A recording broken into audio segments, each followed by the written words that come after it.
The United States Army conducted a comprehensive live fire demonstration, officially designated Operation Flyswatter, on the 12th of August, 2025.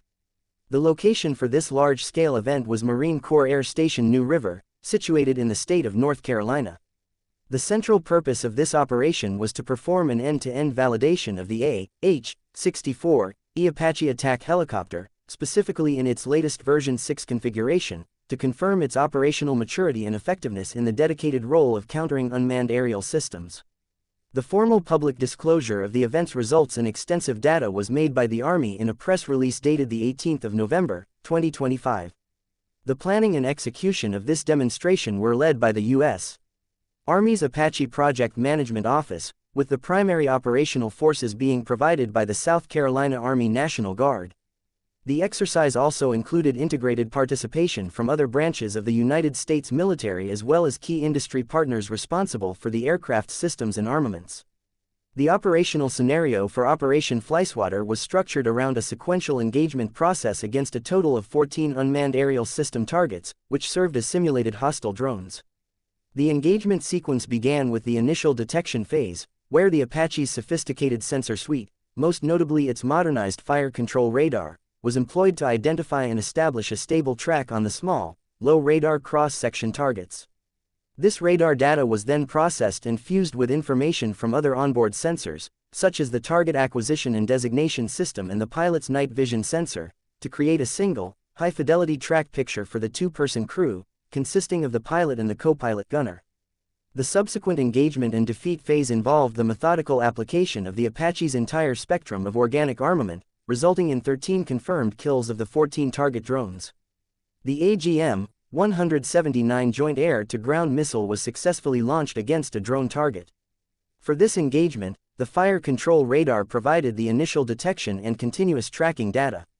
This targeting information was then fed directly into the missile's guidance system prior to launch, enabling a fire-and-forget engagement where the missile autonomously guided itself to the target based on the radar track, demonstrating a direct and automated link between the aircraft's primary search sensor and its long-range precision munitions. The AGM-114 Hellfire air-to-surface missile was employed in two distinct variants to showcase tactical flexibility against different threat types. The radio frequency variant, which is designed to detect, acquire, and home in on the specific electronic emissions emanating from a target, was launched against one drone. Concurrently, the semi-active laser variant was used against another target. This variant requires a laser beam, projected from the launching aircraft or a separate cooperative platform, to be continuously maintained on the target throughout the missile's flight, with the missile guiding itself onto the reflected laser energy. The Hydra 70, 2.75-inch rocket system, when fitted with the Advanced Precision Kill Weapon System Guidance Kit, was also deployed. These rockets, which are unguided ballistic munitions in their basic form, are transformed into precision-guided ordnance through the addition of a laser-seeking head and mid-body control fins. This system was employed against 4 drone targets, with 3 being successfully neutralized.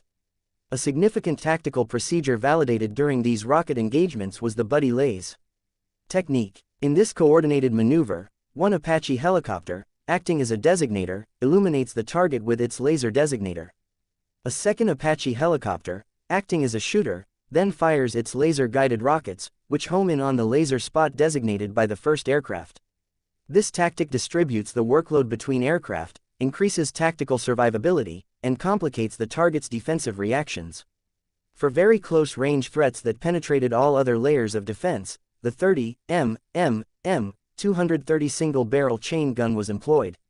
This automatic cannon, mounted in a turret under the aircraft's nose, was used with M789 high-explosive dual-purpose ammunition, which is effective against lightly armored targets.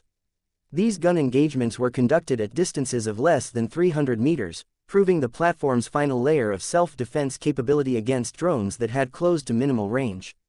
A foundational and critical element underpinning the entire demonstration was the Apache's advanced networked communication capability. The aircraft utilized the Link 16 tactical data link throughout the operation. This allowed for the real-time, secure, and jam-resistant sharing of target data, aircraft status, and weapon coordination messages between multiple Apaches and with other ground or air-based command and control nodes. The concept of radar queuing was a central outcome of this networking, one Apache could detect a drone with its radar and instantly transmit that target's precise location, altitude, velocity, and track data to another Apache via the data link. The receiving aircraft could then use this imported data to immediately cue its own sensors or weapons onto the target, enabling an engagement without having to first independently acquire the target, a process that significantly compressed the sensor-to-shooter timeline.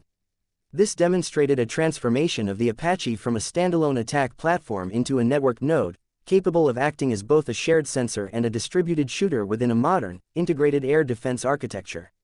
The collective results of Operation Flyswatter served to validate the AH-64E version 6 as a mature, multi-role platform capable of performing the complex and critical mission of detecting, tracking, and defeating unmanned aerial systems using its full suite of organic weapons and sensors, while simultaneously operating as a key component in a digitally connected battlespace.